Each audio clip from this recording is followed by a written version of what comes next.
The Obama Presidential Center has officially opened its doors, but behind the celebration, speeches, and ribbon-cutting ceremonies, a controversy is beginning to overshadow the moment. Several subcontractors involved in building the massive project claim they still have not been paid for work they completed. Some of those contractors say the financial strain has pushed them toward bankruptcy, and many reportedly believe that if they had not worked on this high-profile Obama project, they would not be facing such severe financial difficulties today. According to reports, some contractors have been reluctant to speak publicly, allegedly citing non-disclosure agreements and fears of professional repercussions.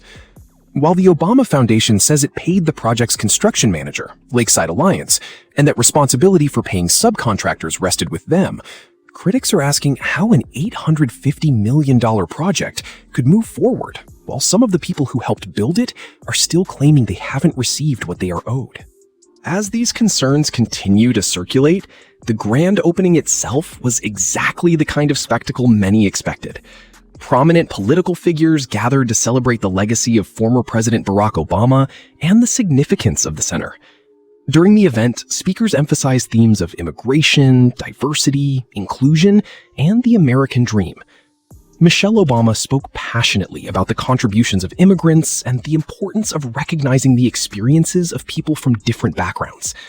Supporters viewed the event as an inspiring tribute to progress and public service, while critics saw some of the speeches as thinly veiled commentary on the current political climate and the direction of the country under new leadership. The center itself is an enormous undertaking. Spanning 19 acres within Chicago's Jackson Park, the campus reportedly cost approximately $850 million to build. Supporters point out that the project was funded through private donations rather than taxpayer dollars.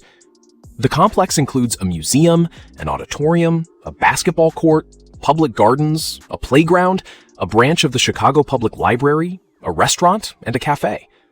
The museum experience guides visitors through 5 floors dedicated to Barack Obama's presidency, featuring interactive exhibits, a replica of the Oval Office, and displays highlighting key moments from both Barack and Michelle Obama's public lives. To supporters, the center represents a lasting educational institution and a celebration of one of the most historic presidencies in American history. During the opening ceremony, Barack Obama reflected on the state of American institutions and expressed concerns about a culture increasingly driven by money, attention, and fame. His remarks emphasized civic engagement, community involvement, and the importance of preserving democratic values.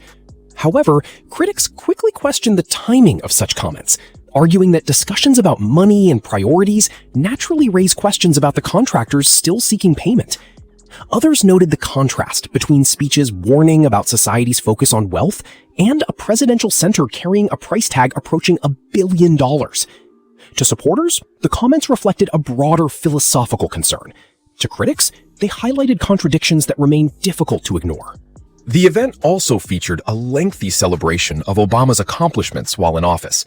Speakers praised his role in navigating the financial crisis, expanding healthcare access, ending military conflicts, authorizing the operation against Osama bin Laden, supporting marriage equality, responding to public health emergencies, and representing the United States on the world stage. Michelle Obama spoke warmly about her husband's character and journey, emphasizing the values instilled by family and community.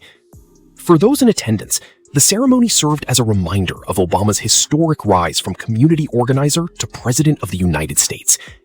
Yet, critics argued that many Americans continue to debate the effectiveness of his policies, particularly in areas such as healthcare, economic growth, and foreign affairs. One recurring theme throughout the ceremony was the idea that America becomes stronger when people bridge their differences and work together. Obama spoke about creating a nation where everyone counts, everyone belongs, and everyone has a fair opportunity to succeed. Critics responded by pointing out what they see as a contradiction in that message. They argued that Obama's own election to the presidency, twice by significant margins, demonstrates that America provides opportunities that many other nations do not. To them, the existence of an Obama Presidential Center itself serves as evidence of upward mobility and the possibilities available within the American system. The discussion inevitably turned toward legacy. Supporters view the center as a monument to service, civic engagement, and democratic values. Critics view it as an effort to preserve a political legacy, at a time when many of Obama's policies are being challenged or reversed.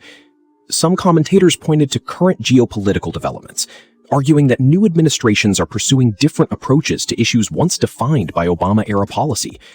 Others highlighted ongoing debates surrounding healthcare costs, immigration, and economic inequality, suggesting that the opening of the center comes at a moment when Americans remain deeply divided over the long-term impact of Obama's presidency. The building itself has become a topic of debate.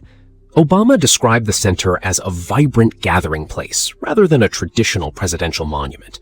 Yet many observers have focused on its architecture, which has been described as an example of brutalist-inspired design. Supporters praise the structure's uniqueness and symbolic presence, while critics argue that it appears cold, imposing, and disconnected from the warmth and community spirit the center aims to promote. Architectural experts and commentators have offered wildly different interpretations, turning the building's appearance into a cultural conversation all its own.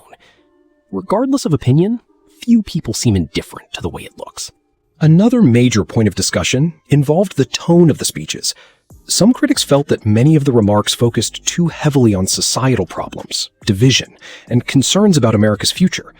They argued that an event dedicated to celebrating a presidential legacy should have projected more optimism, hope, and confidence. Supporters, on the other hand, viewed those same comments as realistic reflections on challenges facing the nation.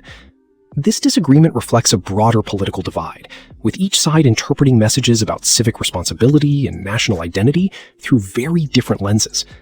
What one group hears as a warning, another hears as inspiration. Ultimately, the opening of the Obama Presidential Center has become about far more than a museum or a building. It represents competing visions of America, competing interpretations of Barack Obama's legacy, and competing beliefs about the country's future. Supporters see a historic achievement worthy of celebration, a center dedicated to community service, leadership, and civic engagement. Critics see contradictions between the message being presented and the realities surrounding the project, from unpaid contractor allegations to broader debates about policy and political division. Whatever side people take, one thing is clear.